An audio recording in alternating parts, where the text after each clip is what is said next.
এই মায়াবী মধুর রাতে রেখে হাত তোমার হাতে, মনের এক গোপন কথা তোমায় বলতে চাই, শুনতে চাই।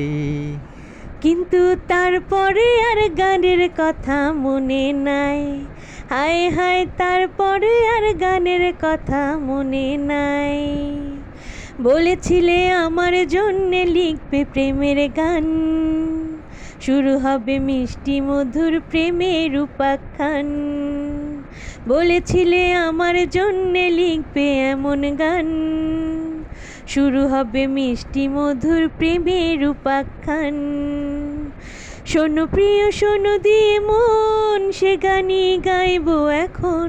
শোনো প্রিয় শোনো দিয়ে মন, সে গানই গাইবো এখন। এখনই গানের ভাষায় মনের কথা তোমায় জানাতে চাই। বলো শুনতে চাই। হায় হায়, তারপরে আর গানের কথা মনে নাই। হায় হায়, তারপরে আর গানের কথা মনে নাই। একটু ঘোরাঘুরি করলাম আর বাবুদের বাবা আর আমি মিলে গান করলাম। কেমন লাগলো অবশ্যই জানাবেন। আর আমি কিন্তু বাবুদের বাবার অফিস বন্ধের দিনে প্রায়ই আমাদের বাসার পাশে অল্প একটু দূরত্বে 300 ফিট 10 মিনিটস হবে, সেখানে আমরা প্রায় হাঁটতে যাই। কারণ এই ব্যস্ত শহরে ব্যস্ততার মধ্যে একটু রিফ্রেশমেন্টের দরকার হয়, যেটা এই খিলক্ষেতবাসীর জন্য 300 ফিট একদম বেস্ট। সবাই এখানে বিকেল হলেই তার পরিবার নিয়ে হাঁটতে যায়, ঘুরতে যায়। আমরাও প্রায় যাই। আর এইখানে আসার পথে আমরা টেস্টি ট্রিটে অনেক সময় নাস্তা করে আসি, তো আজকে আর ভালো লাগছিল না, এর জন্য টেস্টি ট্রিট থেকে বাসায় বার্গার কিনে নিয়ে আসলাম। এখন বাবুরা আমরা সবাই মিলে খাবো।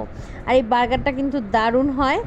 আর আমি বেশ আগে থেকেই গান টুকটুক করে গাইতাম, মানে বাথরুম সিঙ্গার ছিলাম আর কি। আর এখন রান্না করি আর গাই, আর তো কিছু করার নাই। তাই ভাবলাম গানগুলো আপনাদের সাথেও মাঝে মাঝে একটু শেয়ার করব, যদি আপনাদের ভালো লাগে। আমার ভিডিওটা এই পর্যন্তই ছিল। সবাই ভালো থাকবেন, সুস্থ থাকবেন, এবং যদি আপনাদের ভালো লাগে তাহলে ফলো, লাইক, কমেন্ট এবং শেয়ার করে পাশে থাকবেন। আর যেই ভাই আপুরা ইউটিউব থেকে দেখছেন তারা অবশ্যই সাবস্ক্রাইব করবেন। আর অবশ্যই আমার ভিডিওর সাথে যায় বা ভিডিও রিলেটেড গঠনমূলক কমেন্ট করে আমার পাশে থাকবেন। আমার ভিডিওটি আজকে এই পর্যন্তই ছিল। সবাই ভালো থাকবেন। আল্লাহ হাফেজ।